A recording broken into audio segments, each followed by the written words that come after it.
حلا آيس كريم الفراولة عملته بالفراولة المجمدة والنتيجة كانت ولا أحلى.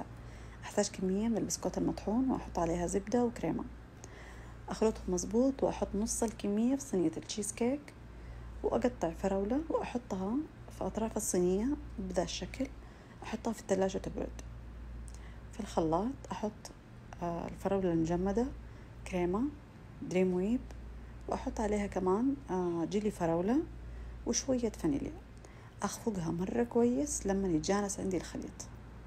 مباشرة أحطها في الصينية وأحطها في الثلاجة تجمد عشان أقدر أحط الطبقة الأخيرة من البسكوت المطحون.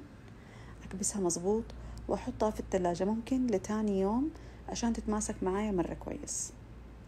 هنا تركتها تفك من الثلج شوية كده حقت نص ساعة وبدأت أقطعها وأقدمها بالعافية. النتيجة كانت ولا أحلى.